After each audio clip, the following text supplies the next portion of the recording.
I coined my own definition of success in 1934 when I was teaching at a high school in South Bend, Indiana, being a little bit disappointed and delusioned perhaps by the way parents of the youngsters in my English classes expected their youngsters to get an A or B. They thought a C was all right for the neighbor's children because the neighbor's children are all average. But they weren't satisfied with their own and would make the teacher feel that they had failed or the youngster had failed, and that's not right. The good Lord in His infinite wisdom didn't create us all equal as far as intelligence is concerned, any more than we're equal as far as size, appearance. Not everybody could earn an A or B, and I didn't like that way of judging, and I did know how the alumni of various schools back in the 30s judged coaches and athletic teams. If you won them all, you were considered to be reasonably successful. Not completely, because I found out we had a number of years at UCLA where we didn't lose a game, but it seemed that we didn't win each individual game by the margin that some of our alumni had predicted, and quite frequently I really felt that they had backed up their predictions in a more materialistic manner. But I was true back in the 30s, so I understood that. But I didn't like it. I didn't agree with it, and I wanted to come up with something that I hope could make me a better teacher and give the youngsters under my supervision, whether it be in athletics or in the English classroom, something to which to aspire other than just a higher mark in the classroom or more points in some athletic contest. And I thought about that for quite a spell, and I wanted to come up with my own definition. I thought that might help. And I knew how Mr. Webster defined it as the accumulation of material possessions or the attainment of a position of power or prestige or something of that sort, worthy accomplishments perhaps, but in my opinion, not necessarily indicative of success. So I wanted to come up with something of my own. And I recalled I was raised on a small farm in southern Indiana, and Dad tried to teach me and my brothers that you should never try to be better than someone else. I'm sure at the time he did that. It didn't. Well, somewhere, I guess, in the hidden recesses of the mind, it popped out years later. Never try to be better than someone else. Always learn from others, and never cease trying to be the best you could be. That's under your control. And if you get too engrossed and involved and concerned in regard to the things over which you have no control, it will adversely affect the things over which you have control.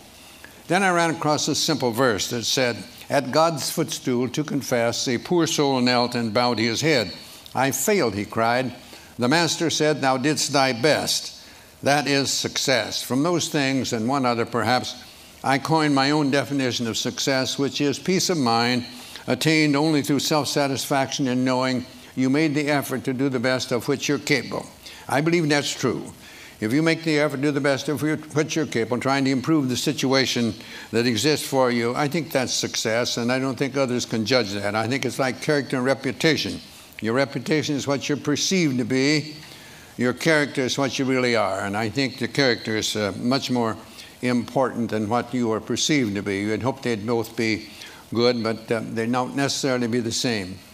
Well, that was my idea of what I was going to try to get across to the youngsters. I ran across other things. I love to teach, and it was mentioned by the previous speaker that I enjoy poetry, and I dabble in it a bit and love it. And there are some things that help me, I think, be better than I would have been. I know I'm not what I ought to be, and not what I should be, but I think I'm better than I would have been if I hadn't run across certain things. And one was just a little verse that said, no written word, no spoken plea can teach our youth what they should be, nor all the books on all the shelves is what the teachers are themselves. That made an impression on me in the 1930s, and I tried to use that more or less in my teaching, whether it be in sports or whether it be in the English classroom. And I love poetry and always had an interest in that, and somehow, and maybe it's because Dad used to read to us at night with a coal oil lamp. We didn't have electricity in our farm home, and Dad would read poetry to us, so I always liked it. And about the same time that I ran across this one verse, I ran across another one that someone asked a lady teacher why she taught, and she, after some time, she said she wanted to think about that, and then she came up and said, they ask me why I teach, and I reply, where could I find such splendid company? There sits a statesman, strong, unbiased, wise, another later Webster, silver-tongued. A doctor sits beside him whose quick, steady hand may mend a bone or stem the lifeblood's flow. And there a builder, upward rise the arch of that church he builds, wherein that minister may speak the word of God and lead a stumbling soul to touch the Christ. And all about a gathering of teachers, farmers, merchants, laborers, those who work and vote and build and plan and pray into a great tomorrow. And I may say, I may not see the church or hear the word or eat the food their hands may grow, but yet again I may. And later I may say, I knew him once. And he was weak or strong or bold or proud or gay. I knew him once, but then he was a boy. They ask me why I teach, and I reply, where could I find such splendid company? And I believe the teaching profession, it's true, you have so many youngsters, and I got to think of my youngsters at UCLA, 30-some attorneys, 11 dentists, 10 doctors, many teachers in other professions. And that gives you a great deal of pleasure to see them go on. I've always tried to make the youngsters feel that they're there to get an education, number one. Basketball was second because it's paying their way. And they do need a little time for social activities, but you let social activities take a little precedence over the other two, and you're not going to have any very long. So that was the ideas that I tried to get across to the youngsters under my supervision. I had 3 rules pretty much that I stuck with practically all the time. I'd learned these prior to coming to UCLA, and I decided they were very important. One was never be late. Never be late. Later on, I had certain things that I had the players, if we're leaving for someone, they had to be neat and clean. There was a time when I made them wear jackets and shirts and ties, and then I saw our chancellor coming to school in denims and turtlenecks, and I thought it was a little not right for me to keep this other, so I let them they had to be neat and clean. And I had one of my greatest players that you probably heard of, Bill Walton. He came and gets the bus. We were leaving for somewhere and to play, and he wasn't clean and neat, so I would let him go. He couldn't get on the bus. He had to go home and get cleaned up to get to the airport if he could. So I was a stickler for that. I believed in that. I believe in time, very important. I believe you should be on time, but I felt at practices, for example, we start on time, we close on time. The youngsters didn't have to feel that we're going to keep them over. When I speak at coaching clinics, I often tell young coaches, in the coaching clinics, more or less, they'll be the younger coaches getting in the profession, and most of them are young, you know, and probably newly married. And I tell them, don't run practices late, because you'll go home in a bad mood, and that's not good for a young married man to go home in a bad mood. When you get older, it doesn't make any difference. But so I did believe on time. I believe starting on time, and I believe closing on time. And another one I had was not one word of profanity. One word of profanity, and you are out of here for the day. And if I see it in a game, you're going to come out and sit on the bench. And the third one was never criticize a teammate. I didn't want that. I used to tell them I was paid to do that. That's my job. I'm paid to do it. Pitifully poor, but I am paid to do it. Not like the coaches today, for gracious sakes, no. It's a little different than it was in my day. But those are the 3 things that I stuck with pretty closely all the time. And those actually came from my dad, and that's what he tried to teach me and my brothers at one time. I came up with a pyramid eventually that we don't have the time to go on that, but that to help me, I think, become a better teacher. And this is something like this, and I had blocks in the pyramid, and the cornerstones being industrious and enthusiasm, working hard and enjoying what you're doing, coming up to the apex, according to my definition of success, and right at the top, faith and patience. And I say to you, in whatever you're doing, you must be patient. You have to have patience. We want things to happen to us. We talk about our youth being impatient a lot, and they are. They want to change everything. They think all change is progress, and we get a little older, we sort of let things go, and we forget that there is no progress without change. So you must have patience, and I believe that we must have faith. I believe that we must believe, really believe, not just give a word service, believe that things will work out as they should, providing we do what we should. I think our tendency is to hope that things will turn out the way we want them to so much of the time, but we don't do the things that are necessary to make those things become reality. I worked on this for some 14 years, and I think it helped me become a better teacher, but it all evolved around that original definition of success. You know, a number of years ago, there was a Major League Baseball umpire by the name of George Moriarty, and he spelled Moriarty with only one I. I'd never seen that before, but he did. And big league baseball players, they're very perceptive about those things, and they noticed he had only one I in his name. And you'd be surprised how many also told him that that was one more than he had in his head at various times.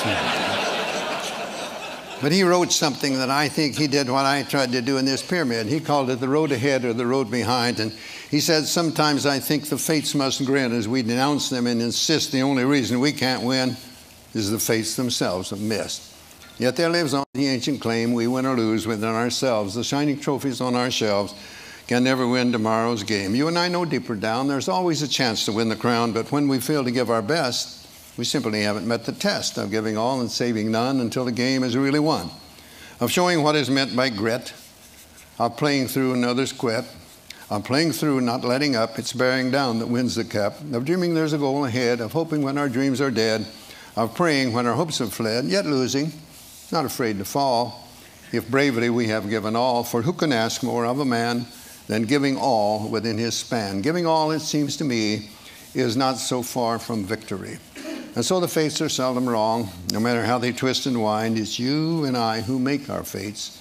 We open up or close the gates on the road ahead or the road behind. Reminds me of another set of threes that my dad tried to get across to us. Don't whine, don't complain, don't make excuses. You get out there and whatever you're doing, do it to the best of your ability. And no one can do more than that. I tried to get across to that. My punish will tell you, never heard me mention winning. Never mention winning. My idea is that you can lose when you outscore somebody in a game, and you can win when you're outscored. I've felt that way on certain occasions at various times. And I just wanted to be able to hold their head up after a game. I used to say that when a game is over and you see somebody that didn't know the outcome, I hope they couldn't tell by your actions whether you outscored an opponent or the opponent outscored you. And that's what really matters. If you make your effort to do the best you can regularly, the results will be about what they should be. Not necessarily what you would want them to be, but they'll be about what they should. And only you will know whether you can do that. And that's what I wanted from them more than anything else. And as time went by and I learned more about other things, I think it worked a little better as far as the results. But I wanted the score of a game to be the byproduct of these other things and not the end itself. I believe it was one great philosopher said, Cervantes. Cervantes said, the journey is better than the end. And I like that. I think that is. It's getting there. Sometimes when you get there, there's almost a letdown. But it's getting there that's the fun. I like to, as a basketball coach at UCLA, I liked our practices to be the journey. And the game would be the end result. And I'd like to go up and sit in the stands and watch the players play and see whether I'd done a decent job during the week. There again, it's getting the players to get that self-satisfaction, knowing that they've made the effort to do the best of which they are capable. Sometimes I'm asked who was the best player I had over the best teams. I can never answer that. As far as the individual is concerned, I was asked one time about that, and it said, suppose that you in some way could make the perfect player, what would you want? And I said, well, I'd want one that knew why he was at UCLA, to get an education, he was a good student, really knew why he was there in the first place. But I want one that could play, too. I'd want one to realize that defense usually wins championships and to work hard on defense. But I'd want one to play offense, too. I want him to be unselfish and look for the pass first and not shoot all the time. And I'd want one that could pass and would pass. I've had some that could and wouldn't, and I've had some that would and could.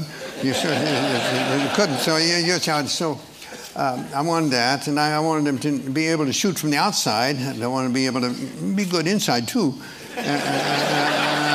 I'd want them to be able to rebound well at both ends too. And why not just take someone like Keith Wilkes and let it go at that? He had the qualifications, and not the only one, but he was one that I used in that particular category because I think he made the effort to become the best. There was a couple. I mentioned in my book, They Call Me Coach, that two players that gave me great satisfaction, and it came as close as I think anyone I ever had to reach their full potential. One was Conrad Burke, and one was Doug McIntosh. When I saw them as freshmen on our freshman team, we didn't have freshmen, couldn't play varsity when I taught, and I thought, oh gracious, if these two players, either one of them, they're different years, but I thought about each one of them at the time he was there. Oh, if he ever makes the varsity, our varsity must be pretty miserable if he's good enough to make it. And you know, one of them was a starting player for a season and a half, and the other was his next year. He played 32 minutes in a national championship game, did a tremendous for us. And the next year he was a starting player on the national championship team. And here I thought he'd never play a minute when it was. So those are the things that give you a great joy and great satisfaction to see one. Neither one of those youngsters could shoot very well, but they had outstanding shooting percentages because they didn't force it.